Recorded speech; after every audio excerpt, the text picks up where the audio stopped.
What's up, everybody? It's Tessa. And Tricia. And this is Strong Female Lead. Strong Female Lead. I like that. You like that? I like that you were a solo artist, and I'm like, watch out, Grammys. Yeah, thank you. I am a solo artist.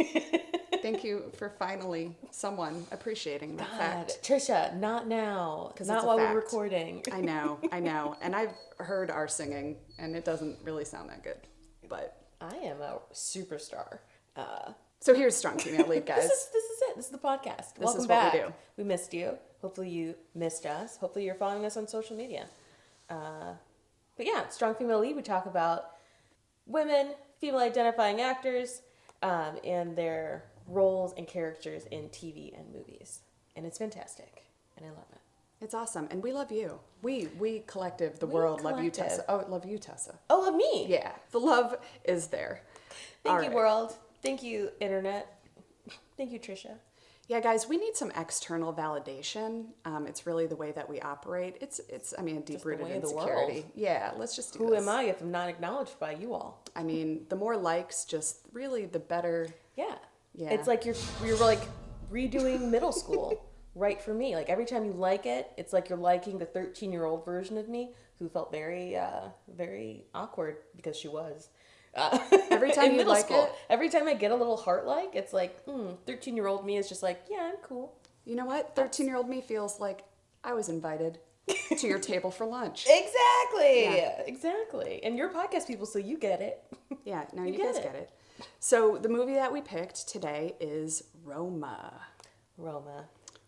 In Italia. Roma. I think we sing in every episode. I know. What musical is that from? Someone tell me. And it's getting worse. Yeah. Roma is a movie. Correct. We nailed it. Fucking high five. Roma is a film. Ooh. Right? I like that because it's not a movie. Award. It's got an award. So it's a film. It is a film. It is a piece. I love when artists say this is my piece. Yeah, this is my piece. There aren't any actresses. There are only actors. In this film. They've transcended. Everyone in this movie, this film, this piece has transcended their original build credit to something next level. They transcended their Oscar-worthy. Their human bodies. I think so. Right? I think so. I felt it. A tale of transcension. Is that? I think that we should be on their staff. I'm like, they've got like synopses out here that don't mention any of those words. Yeah, we just used. I don't see transcension in the synopsis that I'm going to just pull directly off of IMDb for this recording. So are you ready? There's nothing creative about this part. So Roma is a story that takes place in Mexico City in the early 70s. And it's about a woman named Cleo. She's the lead character. She is a domestic worker, and she works for a wealthy family. A wife, a husband, and their 4 kids. And she seems to do everything. Mm-hmm. There's really no task that she doesn't take care of. No, she's like the Mexican version of that Brady Bunch woman who did everything and then like silently took the credit. Alice. She's a little quieter than Alice. I don't know. That show was on when I was a wee baby, so. Okay, I was old enough to remember it again. But, so she's a housekeeper. She has a friend that she also works with named Adela, who is the other housekeeper. And in the beginning, when we're introduced to these characters, you can tell that there's some tension between the husband and wife. What I notice is that she only refers to him as doctor, which is... I loved. Harmful. If you're a doctor and also single and like within like a 30-mile radius of Chicago, hit me up because I would love to just call you the doctor. God, I feel like I should get like theme music for when he walks into the room, just so like he knows that I'm like announcing his presence. Like, would it be the doctor? I could just do it for Zach. Oh, never mind. Never mind. Don't do that.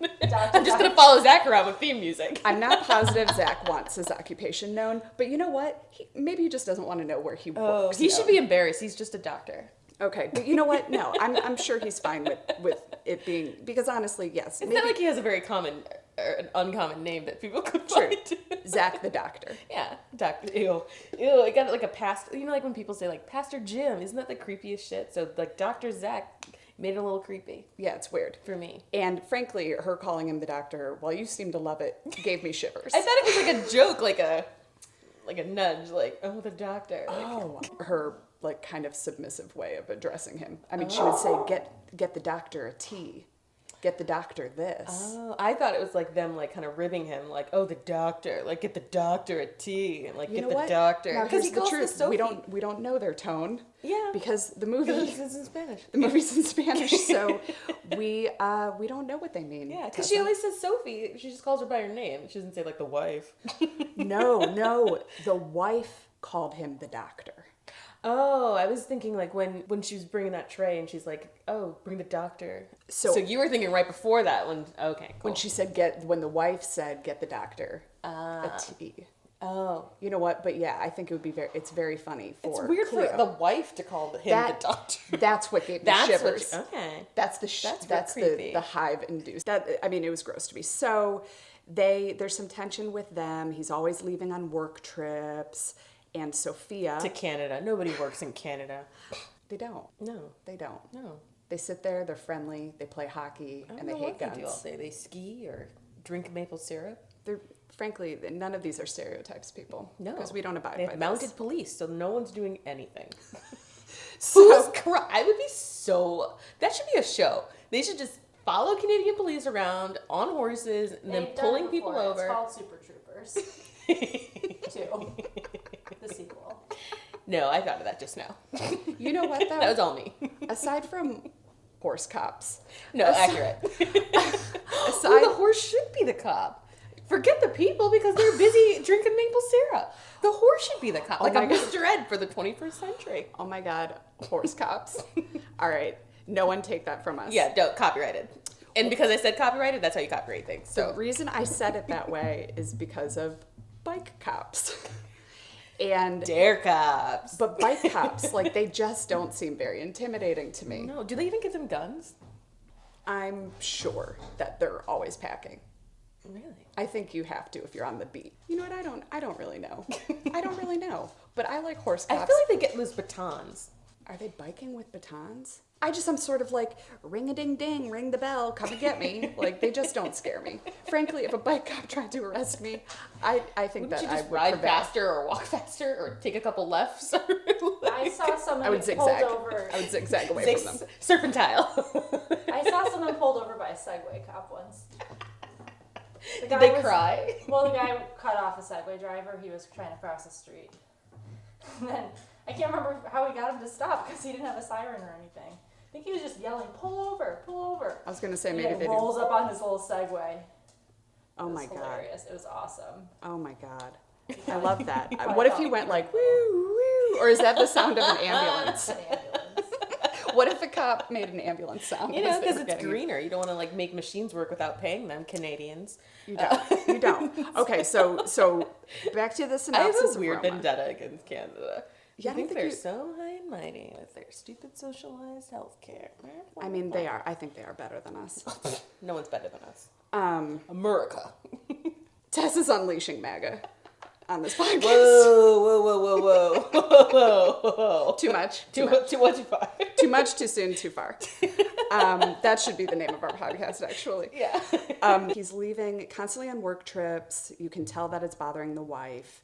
Then he goes to Quebec. Okay. So then we learn that Cleo she's introduced to this guy named Fermin, who is the cousin.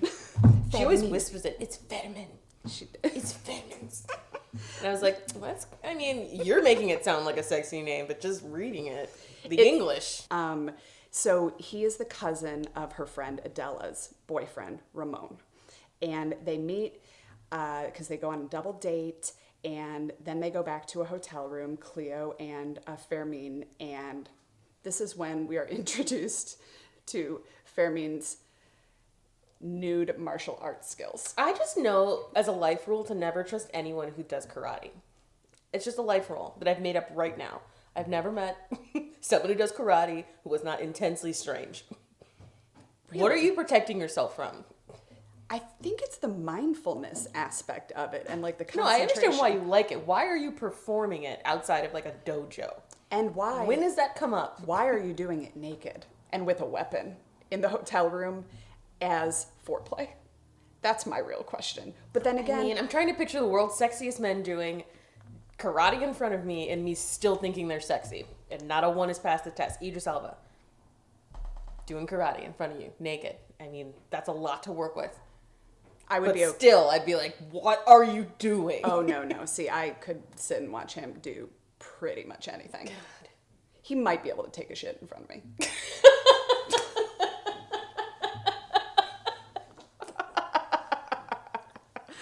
He is one of the most beautiful men to grace this planet. Accurate, but I don't want anyone to shit in front of me. I think I could do it. So that's actually going to be my rating for whether or not a man is gorgeous enough to me. If he could take a shit in front of me. I like that. So they do have sex. And or we assume they do. We assume they do, but then we kind of learn that they do. Yeah. Right? Just because subsequent events. She thinks that she's pregnant then. Okay? Mm-hmm. And she tells him at a movie theater, and he pieces out within about 10 seconds. I loved it. I was like, it was a horrible thing that has happened. But what a interesting way to leave someone in a situation. Like, I've been one to ghost people. I've ghosted and been ghosted. It's never happened to me. Mm. I'm charming as fuck, as you guys all know. You haven't lived. Until someone's left you. You haven't lived until someone... it's not necessarily like you're on a date and they ghost you on the date. Mm-hmm. It's just like a drop-off, no explanation. Oh, that. Yeah, but while we're doing something... No, that's the extra level of offense to me. I was like, wait, we were currently on the date. Yeah. And you just left. I have not been left on the date. I have wanted to leave on dates, but yes, I've not been left. But he ghosts her, and it is so bad, and especially how fast his response was. Like, isn't it a good thing? And I'm like, why did you even bother saying that? Was that just your first response? Why'd you bother saying that? And then, okay, so then he ghosts her, and she then tells Sophia. Sophia is the wife, Signora Sophia, because there are 4 kids, and there's a little girl named Sophia, and you got to remember little Sophie for later in the movie. Yeah. Isn't that strange? I don't know a lot of women who name their children after themselves. Hi. Your mom's name's also Tricia? Her name is Patricia, and then my grandma's name is Patricia, and I have a couple aunts. It is literally a family name. Wow. But the direct, my mom's name is Michelle, and it would be weird if, she named her daughter Michelle. I know. But, my grandma's name is Rachel, and we have a cousin whose name is Rachel. I feel like it should skip a generation. It is weird, and I'm ending it. I'm ending the line of Tricia's, but here's the thing. They're all Patricia, and my birth name is Tricia. And when I ask my mom, why'd you name me that, if you like, she's like, well, I just loved the name, and I loved Tricia Nixon, who is Richard Nixon's daughter. And my mom literally acts like it's a totally different name than hers. She's like, I just love that name growing up. I'm like, you could have asked to be called Tricia, and no one would have fought you on it. No, that's just too strange. It's your name, except for 2 letters. People come up with totally different names to be called. Yeah. I get Teresa a lot, and I'm like, you've added a lot of letters to a very simple name.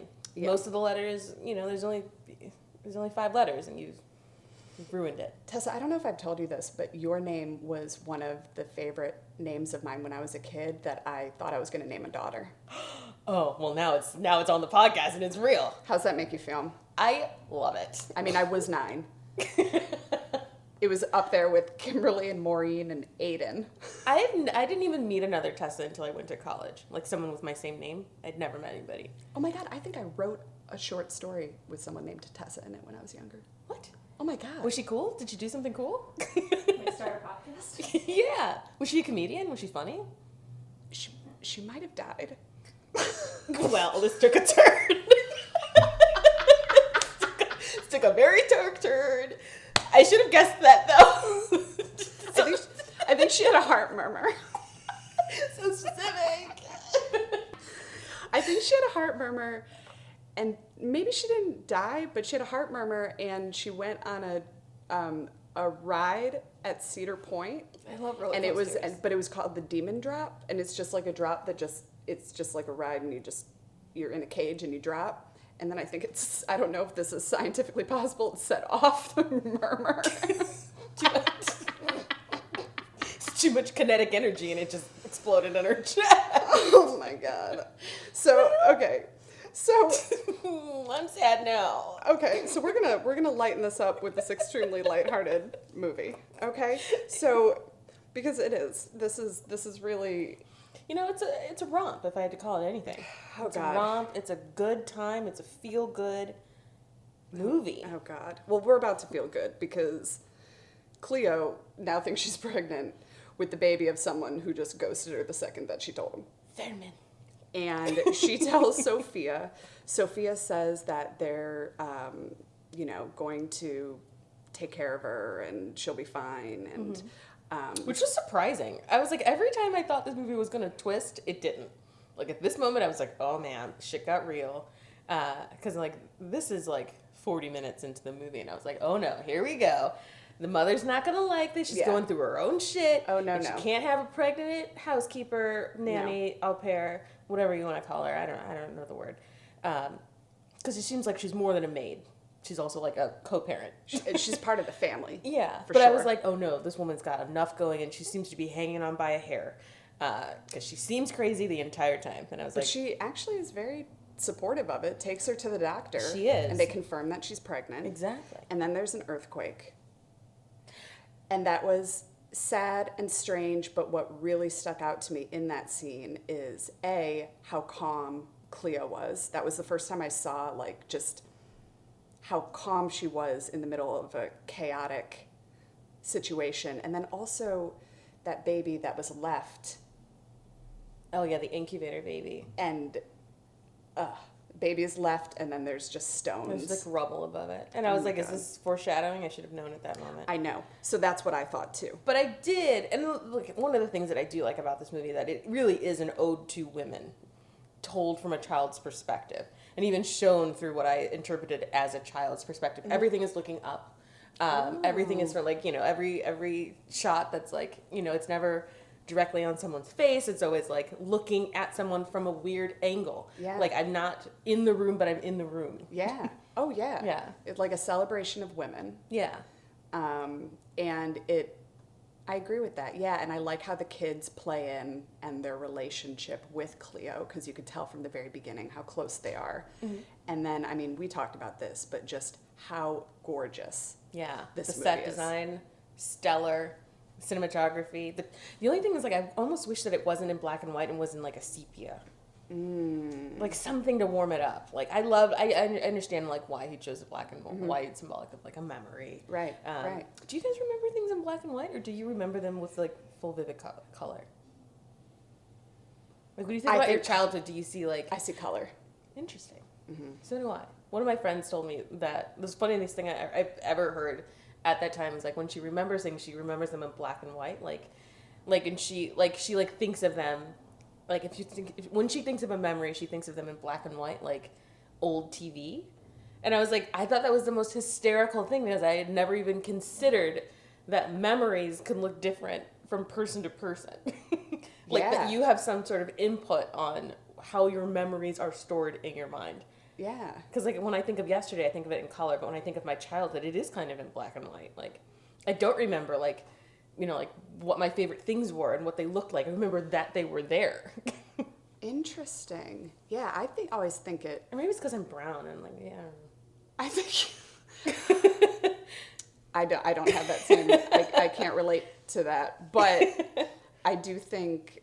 I think of how people who are multilingual can have dreams in different languages. I always think that's kind of fascinating. Yeah. Because, I don't really have... My dream would be in Spanglish. If I were to pick another language, and that's never going to happen.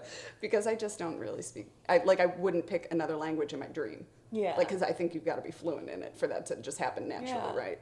But I do think I have a lot of dreams that are black and white, but I just never think that it's strange. Because, like, when you just start in the middle of a dream, so you're already accepting a reality that this is happening. And, like, I don't realize until after the fact that there was something strange about that dream was in black and white and not in color. Okay. I don't know. I think you should talk to Diane about it.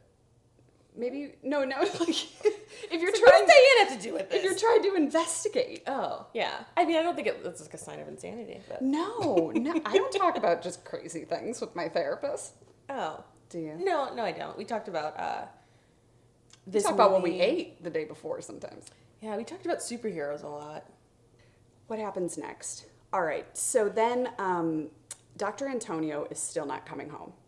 Can I just say, I hate to interrupt you again, but the beginning scene where he is trying to park in that tiny ass carport, and I was like, again, let me get into the editor's room. This was all unnecessary. It was totally unnecessary. I wanted to know why it was going to be connected to anything later, and the only thing that happened was eventually Sophia got a car that actually fit. That was like the only... And I get, again, the symbolism, like, this is like, this man doesn't literally fit into this home, and he's doing everything he can. He's backing out. He's coming in. He's backing out and coming in. He's running over dog shit while he does it. Exactly. And I'm like, and I get it, but also, we find that out also later, again. So, like, I feel like you're kind of hitting us over the head with this imagery, though it is beautiful. Well, interesting, because I didn't even get that symbolism. I'm like, why doesn't he get a smaller car? And this is he's the car, a doctor. This is his car, and this is his life, and it's very much like in my mind, it's symbolic of a midlife crisis, where it's like, this is the things that I wanted for my life, but I'm in this situation where it doesn't fit, and I'm gonna make it work until you can't make it work. So we go to so then what happens? We're at a New Year's celebration with Sophia's cousins, I guess, and all the kids are hanging out, and damn, they know how to party. But then there's a forest fire, and this is my favorite part of the whole movie. They put the kids to work, which I love. Oh yeah, they're with their teeny tiny pails, and they're getting all putting this out stuff. like little like match worth for sure. matches they're worth like, get it, of get fire, it. and I was get like, the kids more water, get the kids more water. Someone yells at one point, and then there's this man who is in a costume, and I didn't do the research. I don't know what that costume was or was supposed to mean, but he is the solo artist. He was so strange. I don't know, like, I'm assuming this is like, I originally thought it was Krampus, and they look super white, so I was like, okay, well, this is their German heritage coming in, and that is Krampus. Just there to, like, make sure the kids are good, because it's like, it didn't make sense at all. If you know what I'm talking about, and can confirm for me that this was Krampus, I need you to do something, I need you to do it in the comments. Yeah, I don't know what that is. What's Krampus? Mm-hmm. Krampus is the German, like, anti-Santa. So, like, if you were good, Santa came and brought you gifts, but if you were bad, Krampus would come, and he would, like, steal children and then, like, pretty much beat them and, like, torture them you would just become Krampus. Okay, so there's a similar story in the Netherlands, and called Santa Claus, and same thing, he would take the children, put them in a burlap bag, beat them up, and take them away. Pretty much. Oh my God. Yeah. I love that. All this the Germanic zone all has like the similar story. And I'm like, interesting where your mind went. Because we could have just had Santa. We believe in keeping your children afraid. Yeah. Scared children. It's effective. Scared straight. So then we're done with this New Year's celebration. Really all we get from it is the forest fire, which then... And the guns. Cleo is totally, totally calm with again. And then we see someone hit on Sophia, the wife and mother, and she says no. So we know that there's obviously some marital tension, and other people even know it. So then, back at their home, Cleo takes the kids to go to a movie, and she sees Dr. Antonio frolicking down the street with another woman. And it is really uncomfortable because it's just a split second you see him, and then one of the children she's with, their friend says, "Oh, isn't that your dad?" And he says no, but then you could tell he's looking back, the kid, and you know that Cleo actually saw it also. So then we know, okay, he's cheating. He's not in and he's Canada. not in Quebec. What a terrible place to say you were. Awful. It just You could have just been like, I was in LA. and not even like hanging out somewhere else. Like not even like trying to... I just love that he didn't even try to go a town away or even a different neighborhood. He's just like... He didn't really try at all. He really did. I am curious why he chose Quebec. It's so far. It's probably because some sort of training he could like tell her about, but I doubt she was doing research on where he was. Yeah, there was no internet. So then Cleo, now this is the first SFL moment, I think. So before we get into that, what is an SFL, Tessa? So we are defining SFLs as women in films and TV who are top billed, who exercise their own agency, and are impacted by the plot. There we go. Yeah. All the characters do, well, never mind. Go ahead. So I'll save my opinions for the end. What? I said I'll save my opinions for the end. I know. Then, okay, so this is when Cleo goes to Ramone to find out where Fermin is. Fermin, where he is, and he doesn't want to help her. He's That's practicing. just bro code. He's practicing with his band in his underwear, and before he's going to help her, he has to go get his pants on. Hot as fuck. Which I thought was just like totally useless. Number one reason why I've never been to Mexico. Hot as fuck. I understand why he was doing that.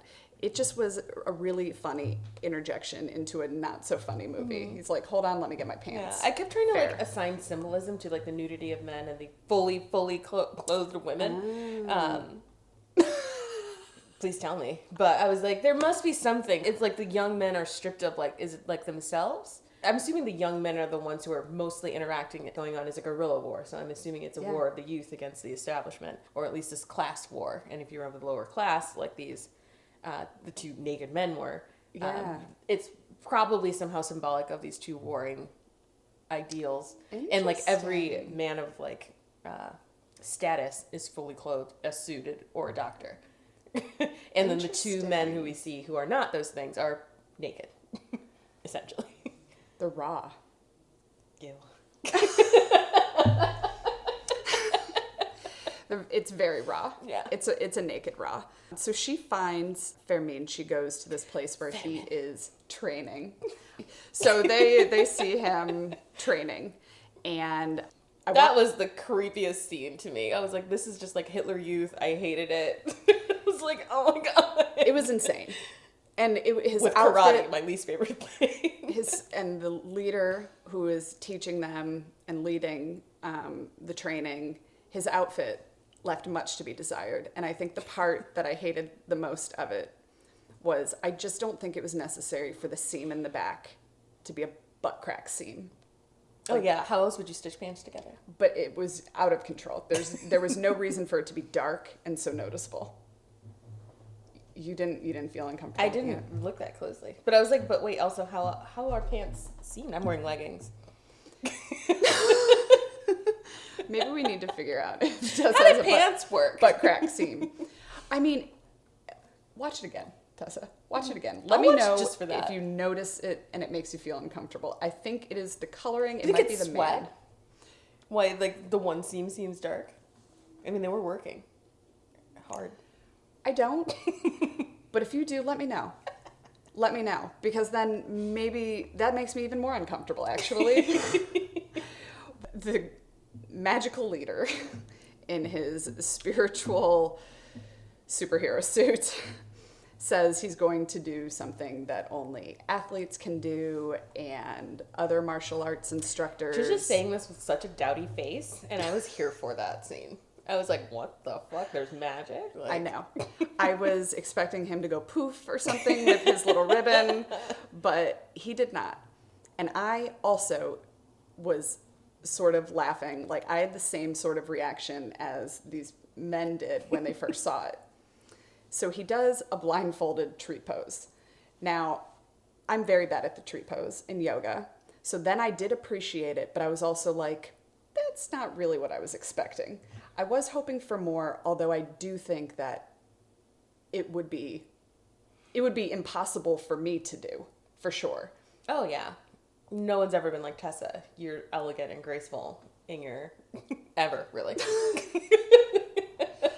Guys, Make 13-year-old Tessa feel good and leave some comments about her being elegant and graceful. Yeah, Thank you. I mastered walking for the most part. I did run into a very sharp corner yesterday that jutted out of nowhere in my own apartment, but I was like, oh. I understand that. It's Yeah. not like it was there the day before. It wasn't. Essentially, it wasn't. I wasn't even super tired or drunk. I passed my own sobriety test in my house. I could read the last line of that poster. I like that you give yourself that test. You know, sometimes I just like to check. I wonder if this guy would pass. He probably would pass it. They're on some fucking peyote, like... Oh, there's some crazy shit happening. Yeah, I was like, let's cut to that scene where we all do drugs together to make this make sense. Well, so this is the first SFL moment that, like, really... I mean, I think Cleo is incredibly strong based on, like, how much she has taken care of this household, and she is just, like, incredible and kind of has this silent strength to her. But when I really was like, oh shit, is when she is the only one that's able to do that move amongst everyone falling around her. And that was when I was like, oh, so she is seriously calm as fuck. Like, whether or not she's feeling a lot, she is still able to, like, remain grounded. And that's the part that, like, amidst the turmoil, amidst the uncertainty and the fear and all of that stuff and the ghosting, she is so clear. She's going clear, Scientology style. Ooh, Scientology. I knew there was cult shit in here. I'm sorry. They're a church. Don't come after me. We're Shelley Miscavige. If they're a church, we're a church. Let's start our own church. Yes! I'd love to be a cult leader. Yay, me too! I really thought I would be really good at something like that my whole life. Yeah. I've had a lot of churching. I think that you'd be a good cult leader. Thank you. I'm charismatic I think I'd be at times. I think you'd be good. No, I'm more likely to get inducted into a cult by accident than being a cult leader, but I would love to run my own. So she does this, and that's the first SFL moment, I thought, because we see how, like, just focused she is. And then she approaches him. Yeah. And, well, shit, if he doesn't threaten to beat the shit out of her right away if she ever talks about it again. Because that happened. I hate it. I don't like Fetterman. There's nothing redeeming about a lot of the men. But what about him and his karate didn't make him seem insane? To begin with. Never, ever in a film does someone do karate and is sane. And I think Jean-Claude, crazy as fuck. Everyone in the Mortal Kombat movie. I do want to go back to when we were talking about the SFL moment. Tell me. In the scene where he's doing his yoga pose, and then she's the only one who can do it, I felt like this is, again, a moment where a woman in a movie has to be perfect. I just didn't like that she had to be able to do it. Because everyone else is a fucking shit show. And she is, like, at no moment was she, like, in my opinion, allowed to be the shit show she deserved to be. When her life is crumbling too. But she's the one who can do the pose. Because she has to. Because every man in this movie is a shit show. Oh, and I took it as strength that she It wasn't was. a shit show. It was. Yeah. But that's, like, again, like, I understand, like, this is an ode to woman. And that she's able to do what the men around her are unable to do. But I hate the fact that she has to do it.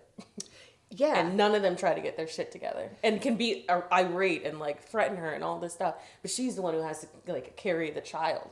She's the one who still has to be pregnant. Ramone can barely get his pants on. Yeah. To help her out. Yeah. And I'm like, it's not in any way a dig on the movie. I just hate that situationally, like, that is a truth. And it is a universal truth. Is that, like, men can be a shit show. They cannot get their act together. They can do fucking karate.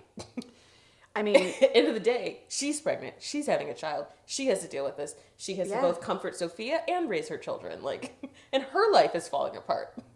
Yeah. No, you're right. Because she's the pillar of strength in the entire movie and the family and with anyone she's around. Yeah, and I also, I feel like that's also the social dynamic too, the class system. Is that, like, this woman of means needs help. This woman of no means, you know, this is both her job. Again, like, I don't know that they loved her as much as they needed her. Yep. We had a weird slavery discussion earlier. Thanks for bringing that one. No, we're going to bring it back. But, like, do you love, like, is it the same type of love? Like, I don't think it is, or it could be. Like, as much as, I think, like, the only, like, I think the kids... I question it. I think the kids' love is genuine. I don't think it is. Well, As much as a child's love for a parent.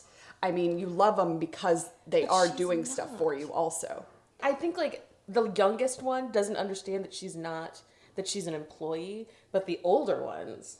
Yeah. I think the young one... Yeah. I think her relationship with... And Paco. What was that? Was it Paco? I think he's the youngest one. Just the cutie patootie who has these, like, very poignant lines that he says to her. Don't feel bad, or don't feel like your tummy is sick when he was singing to her. Or, like, I'm dead. And she's like, I like the feeling of being dead. I'm just like, oh my goodness, boy. But, like, he really... Well, that was the game. Loves her. Yeah. I know. Let's play the dead game. Yeah.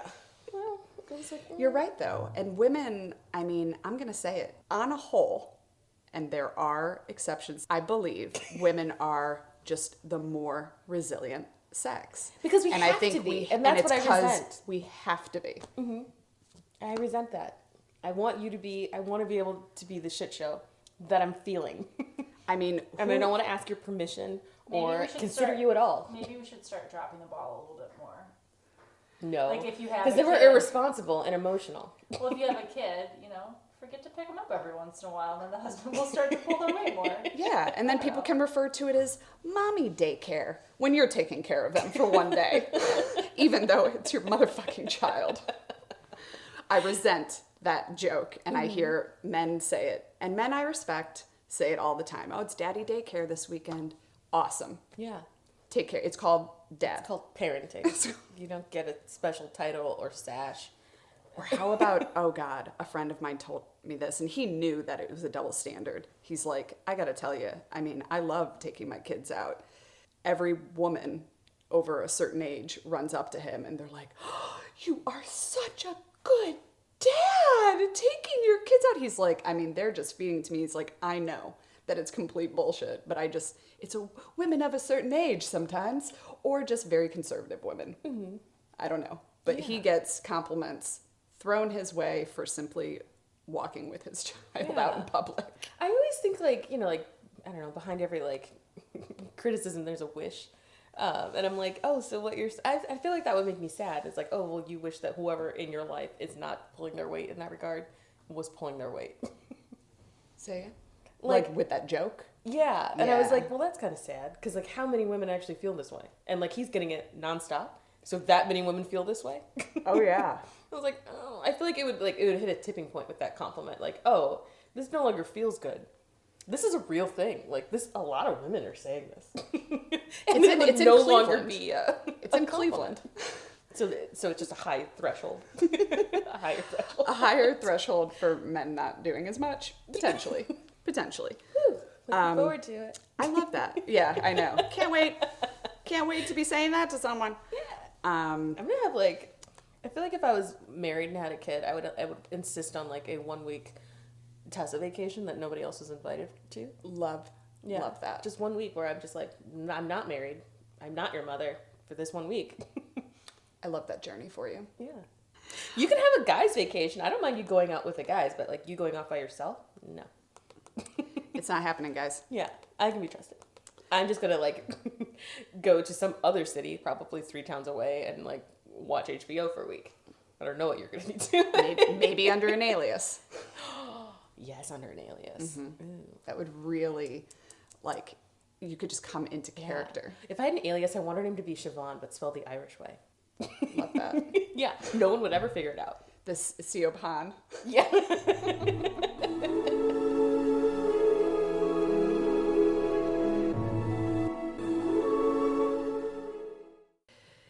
After this unfortunate incident happens, Teresa, who is the grandmother, and she also lives with them, she takes Cleo to a department store to buy a crib for her baby. And there is a huge protest going on. And the protest turns pretty violent. And a man and a woman run into the store they're in, and they're bleeding and screaming. And there's men with guns, and they're pointing the guns at all the patrons, and they're searching for someone, and they kill the man that's hiding. Oh, I think they kill the man that ran in with the woman.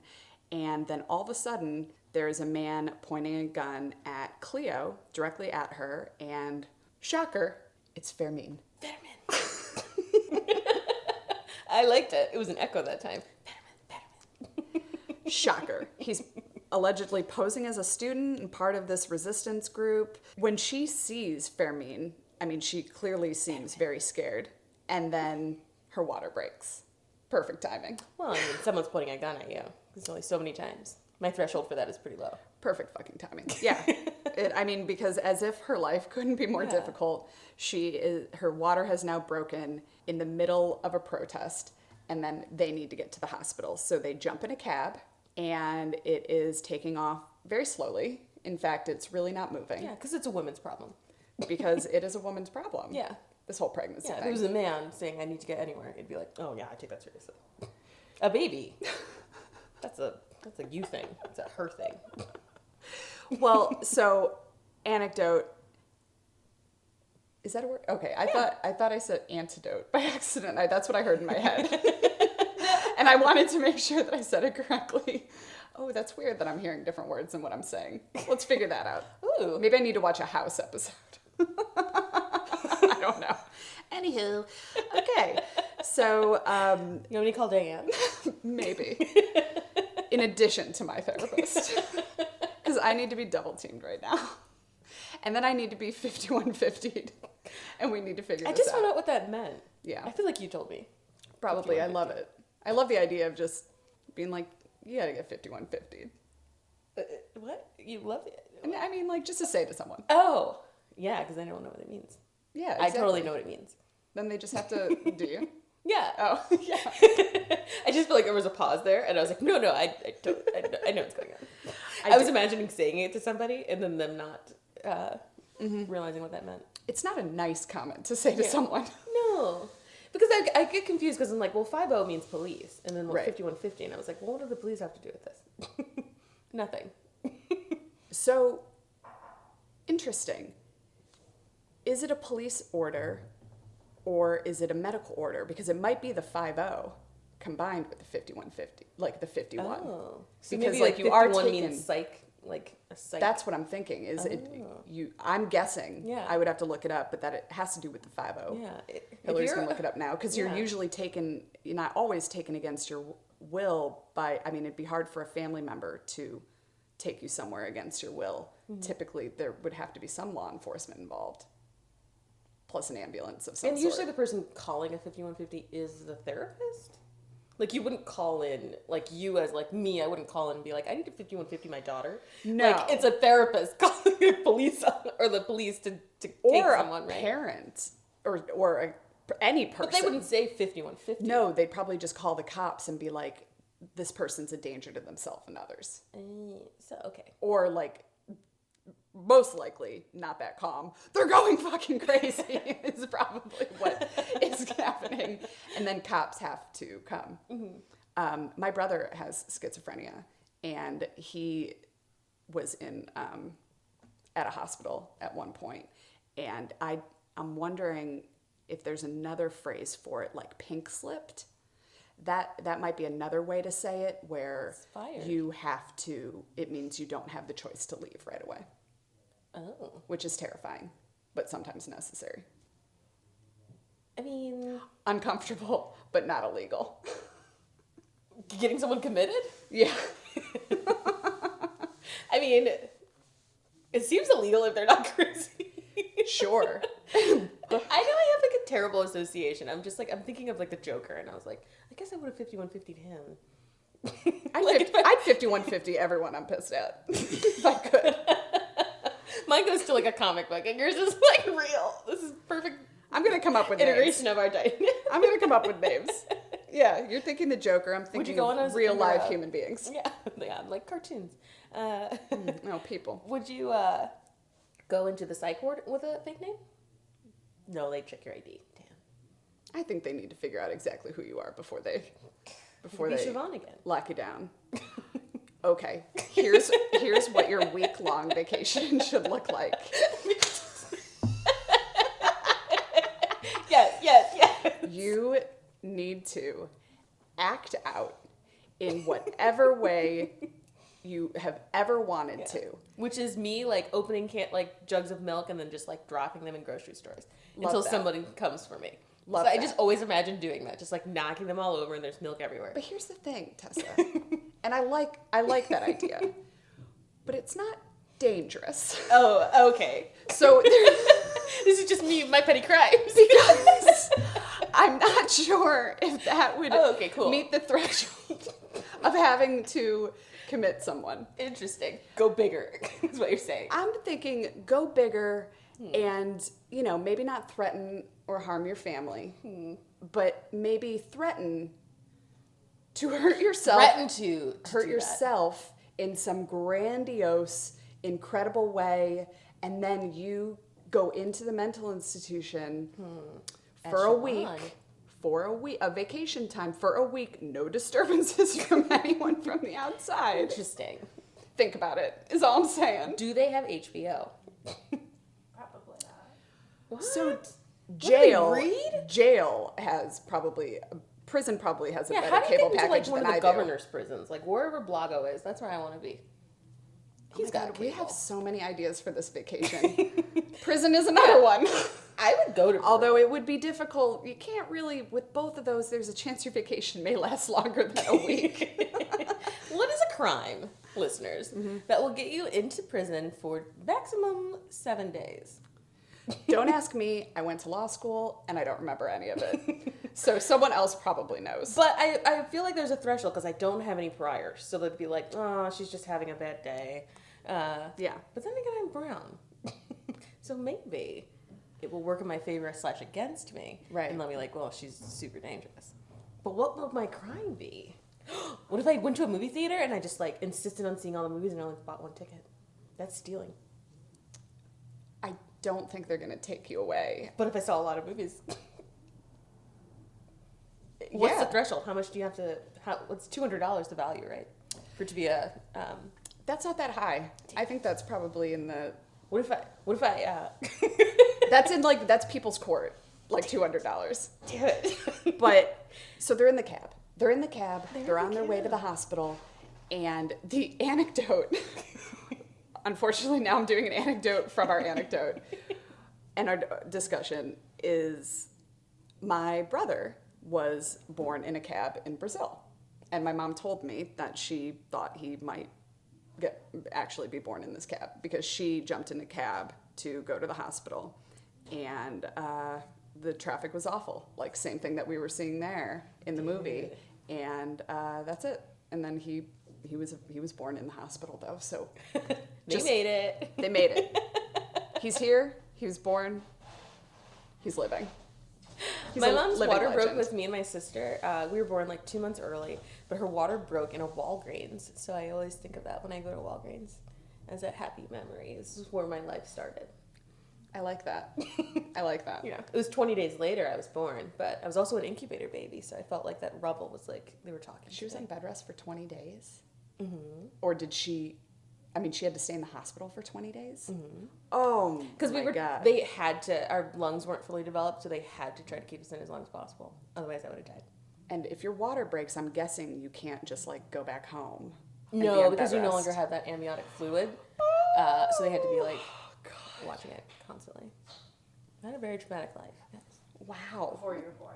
I was born, and then I had to stay in the... Oh, that's probably why I hate March. Tell me more. Because I was born on February 20th, and, like, my whole life, I think March is the worst month of the year, and that's the whole month that I was in the hospital. Whoa. I also don't like doctors or hospitals. Diane, please chime in. Yeah. I think it's kind of common not to like hospitals, right? I don't know. Maybe not. I mean, maybe there's some people that love them. They don't bother me at all. They don't bother me either. Ew. I do always think I'm going to get a flesh-eating virus no matter why I'm there. You're going to get... A flesh-eating virus.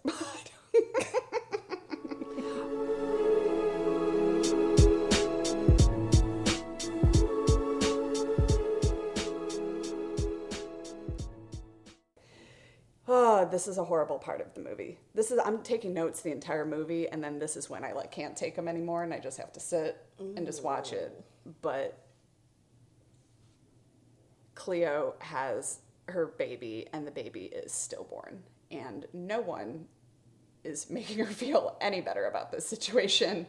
They basically say, you can hold the baby, and then 10 seconds later, take the baby and wrap the baby up in front of her.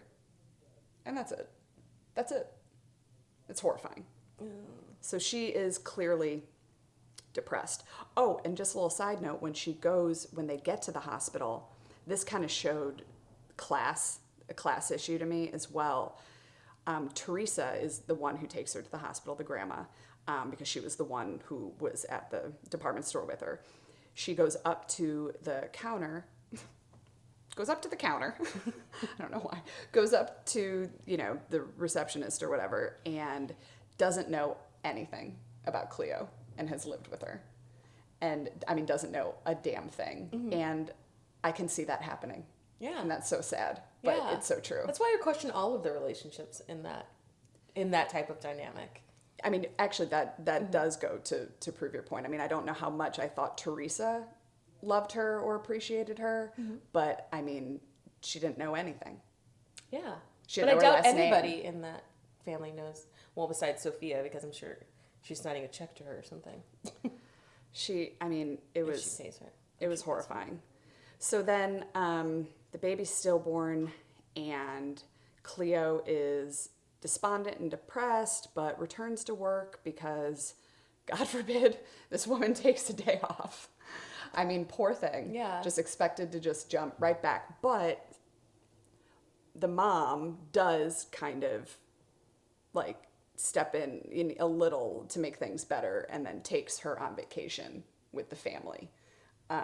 It's better than what I thought would happen. Also, she doesn't just take her on vacation for her to be on vacation. She said that she was not working, she'd be on vacation. However, she clearly ends up taking care of the children because she saves the one girl from drowning. Which is the manipulation of that relationship. So again, I question whether or not... Totally. If she loves her in the way that I would consider someone to be loved, or would want to be loved. Totally. And she ends up saving little Sophia from drowning. Because Cleo's got to do everything in this damn place. Yeah. Oh my God. Okay. And so then, that is the movie. It's heartwarming. Nope, not really. And at all. And so there were a few SFL moments, I thought, the confronting Fermin, and the tree. Were there any others that you thought, Tessa? I would call my favorite moment / the only SFL moment that I would say existed, for me, was when Cleo is telling Sophia that she's pregnant. I was like, that was the only very human moment, because she could have reacted the way that I thought she was going to react, which was I don't want a pregnant housekeeper, or you're bringing shame to my house. So you thought it was Sophia's SFL moment? I thought it was for both of them. Yeah. Because she didn't have to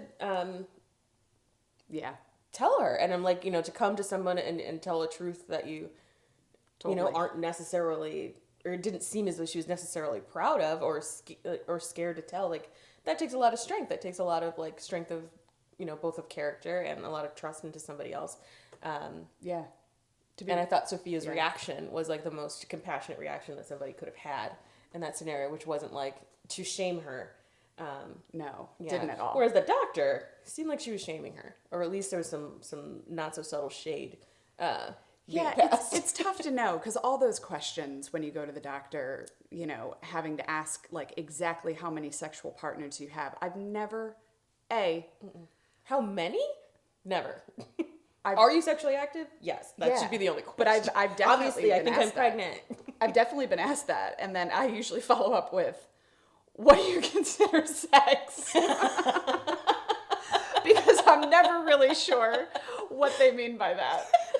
And then, even now, do they mean any type of sex, or do they mean the sex of which you become medical pregnant? Definition of sex? But you can. But if you're getting an STD test, you can get STDs with other forms of sex, which is why I always thought. But what then we mean is always oral yes. sex. I don't know why we're not saying it. I thought you were talking about anal, and I was like, Tricia, if you're having anal sex, I think you should just go ahead and count it. Haven't you heard of those Catholic girls that don't Everything say they're not a virgin? Mm-hmm. So I really never knew if oral sex counted. Let's just put it that way. You know, do you think it does? As sex? When they're asking that question. Oh. Well, I just generally say, I've never been asked, like, how many. I just say yes. Are you sexually active? Yes. You've never been asked how many partners? No. At Planned Parenthood, they would ask me how many I've partners. never been there. I gotta get on this. You need to get a Planned Parenthood moment. Yeah. You need to have a Planned You get a Parenthood. membership. Yeah. What? Is it like the You Y? get a membership.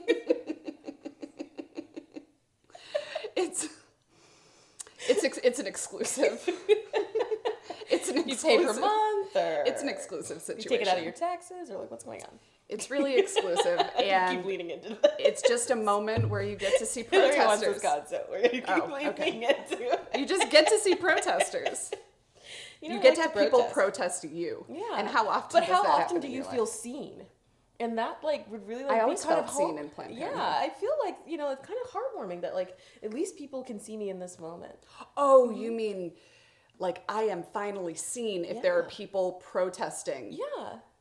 about me. About me. All these people showed up for my doctor's appointment. I feel so loved. I know, like we were talking about on Instagram, like, but these are people. They showed up. Even if they have signs with I didn't read pictures signs. of fetus. I can barely read. It's a picture. And I'm not sure if you read pictures. I do. But I certainly don't. I thought they usually say stuff like, don't kill your baby. And I'm like, oh, those goobly go. I like that being seen. Tessa, I see you. I see you. Well, okay, about that moment, that SFL moment that you just brought up, I thought it was definitely showed some strength of character in Sophia because she was handling Cleo's emotions and the situation, whereas in other parts of this, she is just knocking the shit out of like her kids or I mean, she did just slap the kid. Not saying, I don't mean just, but she's not beating the shit out of him. But she just reacts when he is, you know, listening kind of in an on a asshole the whole conversation and movie. sad. You didn't like that older kid. But yeah, I didn't like him. I mean, well, I get it. yeah. He's like, I'm going to guess 15. Just being 15. He's being, he was just calling everyone names and stuff the whole way through. Yeah. And that poor Sophia. She's not fat.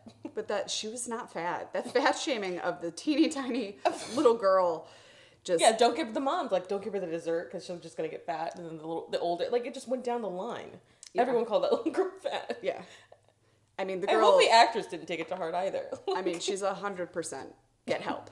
So, Before we move on, Yeah. I do want to say, like, even though I credit Sophia in that moment for having an SFL moment, like, she said all the right things, but her motivation is so flawed that it's hard for me to call her an SFL. Like, because she needs her to help. Yes. It's So not she as though skip she's around. like, yeah. I thought she had an SFL moment when she was telling the kids about the divorce. And I don't think she ever like broke down about the divorce and was even that upset to lose the doctor. She was like, I'm gonna go back to work. We'll be fine. She was never like, oh shit, what am I gonna do now? How am I gonna pay for this house? I can't do anything on my own. She kind of like, Yeah. she was like, me and Cleo are gonna raise this family and we'll do it without the doctor. She never had like, Yeah. I mean, I guess maybe she kind of always knew, but there was even a scene of her like hugging the doctor before he was going to go back.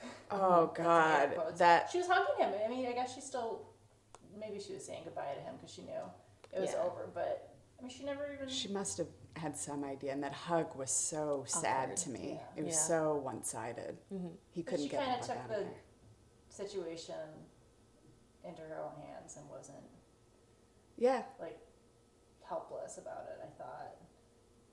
I mean, I didn't like the way I understand this is a movie, but like, if this I was didn't my like that real it was life, in public I at a didn't like- restaurant. yeah, and I was like, But- because again, like, it's kind of like a keep your emotions to yourself until we're back into a place where it's like more appropriate to display emotions.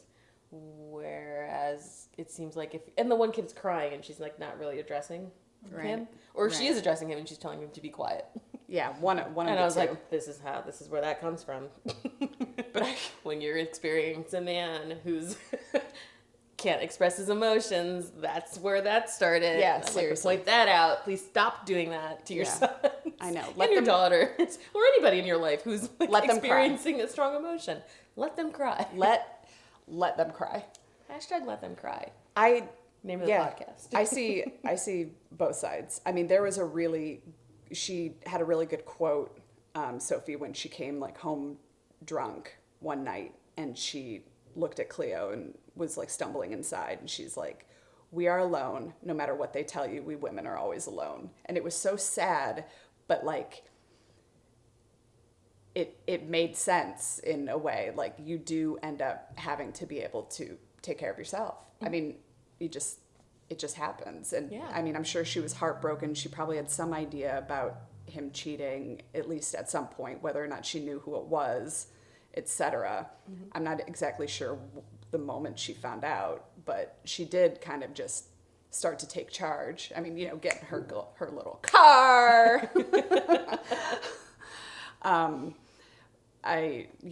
I mean, it was she had a few redeeming moments. I didn't like her, but she had a few redeeming moments. I'm not sure who the other SFLs I thought were, because I mean, who else was top billed? It was basically Cleo's story. Cleo's story, yeah. She was badass, and she really barely spoke. Ugh. Like, I'm always in awe of movies with not a lot of dialogue that can still push a story forward like that. I don't love that. But then you don't like too much dialogue, like Chasey Baby. Chasey. I'm gonna say watch it. Like, I mean, a for question all mark the after what you reasons said. why it was awarded, watch the movie. Beautiful. Got, you know, Oscar for cinematography, best foreign language film, best director. All of those reasons. Celebration watch of it. women. Would I say like this was an extremely entertaining film? No. Nope. No. So I'm like, if the reason you watch movies is to, you know, have an outlook or like see into somebody else's life, experience it, and maybe learn a little bit about a different culture, or slash you watch a lot of documentaries, you are gonna love this. Yeah. If you are watching a movie for like entertainment value, like if you're picking up life lessons along the way, that's great. But it's not my like motivation to select this in Netflix. And don't start it past 10 p.m. Yeah, that was a bad move. because you will get very tired. Yeah. It will not keep you The up. black and white does not help. I think like it helps you to focus on the film, but like when everything else around you is dark, Yeah. it's just like I could just fall asleep. You're like, am I living in black and white? I think so.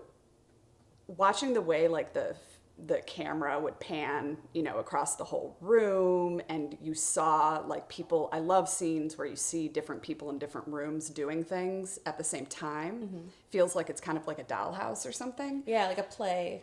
Like you're watching a play. Yeah. All I could think in some of the scenes that were on the street is I was like, there are so many extras in this movie, and to be able, that is, I mean, based on just the few experience I've had, background artist in Chicago, that's what they call them. It's demeaning because there's no arting except. You're making all sorts of choices as an actor when you're in the background. You could be... I was. Yeah. I was. They even had to cut the scene because I was looking directly into the camera trying to make myself seen and known. But just seeing all the people, like the amount of work and how many takes, oh my God, because you would notice, I mean, you were supposed to notice everyone.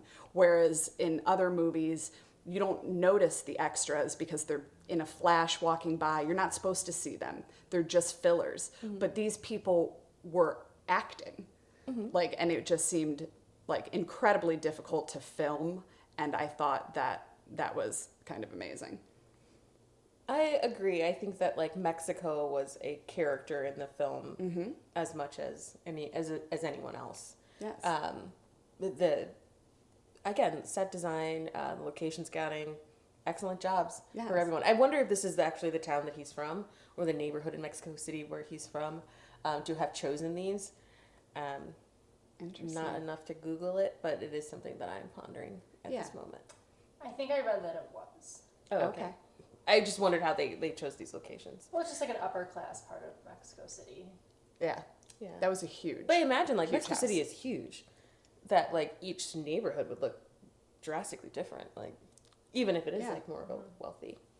So what would you rate it, Tessa? And I think I'm going to give this movie... You're so much more Again, I creative want to at give this it part. two. I want to give it 2 scales. Like, did I enjoy this movie? Yes. Mm-hmm. And were there strong female leads? Yes. Was it beautiful and stunning? Yes. How watchable was it? Was my second scale. That sounds like 1,000 scales, but I think that All you into can one do and then the second one. whatever you want. We use anal beads as scales. You get to do you. I'm going to use the same scale for both, but I'm going to say, like, for watchability, I'm going to give this 3 crashing waves. Mm-hmm. Again, watch it if you have time. It's 2 hours. It is gorgeous and stunning. I'm going to give it 3 waves crashing on a beach. I went safe. I'm going to give it arguing waves. Fighting waves. I would give it, I'm going to say 2.5 to 3. ooh boy. I do think, I kind of agree with you. For the substance of it, honestly, and the beauty of it, and the story, I would give this 5 blindfolded tree poses. But watchability, yeah, it's not entertaining. I would give it 2.5 to 3 blind tree poses. Oh my God. Blindfolded or just blind? Blind, you know.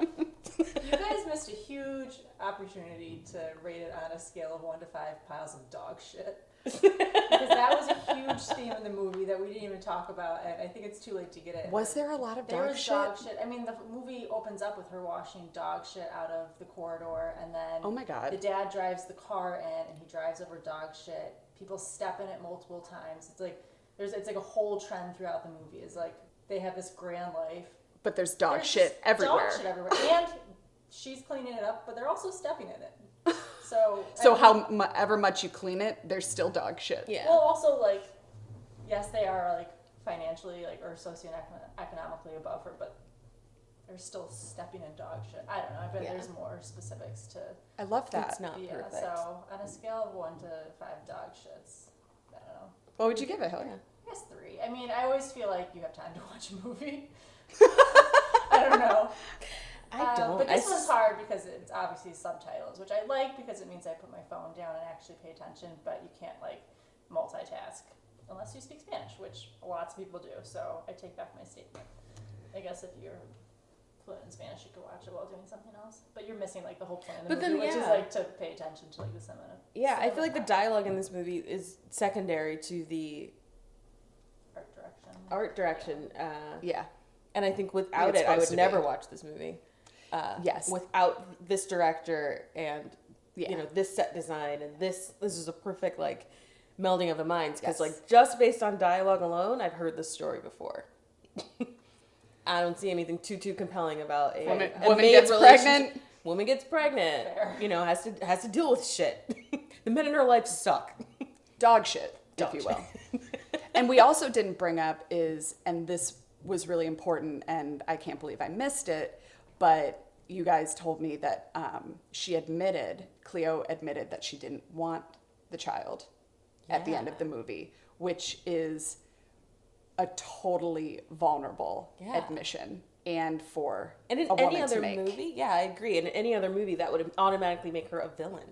And you're a mother who doesn't want her child. You're the, you stop existing because you're a mother.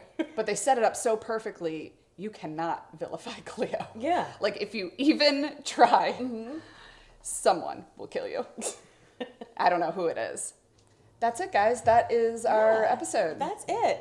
What did you guys think? Do you agree with us? 2.5 to 3 fighting waves, shits, or dog shits, or blind tree poses. Blind tree poses, or is this more watchable? Did we miss themes? I'm sure I did.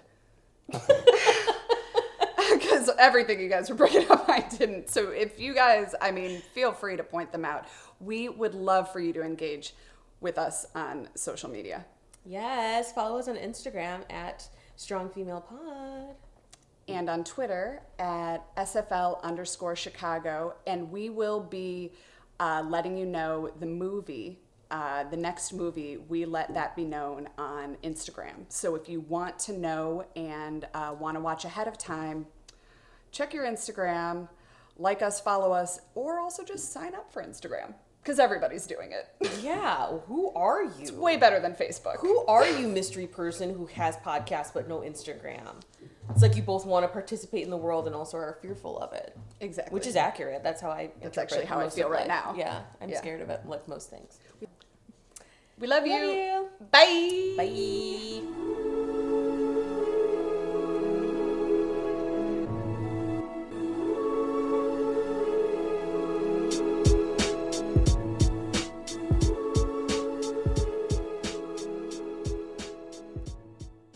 Oh my God, before we sign off, can I just tell you guys? So, do you see it? Yeah. So, I went to, it's not as weird as you think, but still weird. So, I went to Starbucks and I have, so the guy at the counter was like, who do you want to be today? And I had just come out of like a kind of a support group kind of thing. So my answer was, I want to be someone who assertively speaks up about their needs. He laughs at me and he says, oh, I meant like Persephone, like I meant like a person, like a character or a person. and so I'm a little embarrassed, but I continue. And I say, you know what? I'm about to go record a podcast with two of my friends. I want to channel one of my favorite podcasters. I don't know if you're going to know who she is. Laura Marie Shane Halls. And he just laughs, and I think that this is just a thing he's asking people. Mm-hmm. And then I hear Laura Marie called. And that is the name he put on the Starbucks cup, which was so funny and a cute little thing to do at Starbucks. Mm. I kind of wish I would have known from the beginning because it made me feel a little bit vulnerable. But whatever. Vulnerability is good. I like it. She's your alias. And well, so can your alias be a real person? I have to keep this. So if I'm going to put you guys on the spot, who do you want to be today, Tessa? Siobhan. Oh, right. Duh. Already said it. Yourself, but on vacation. Yeah. And potentially in prison or a psychiatric institution. More accurate, psychiatric I like that. institution. Okay. Hillary doesn't want to answer that question. So,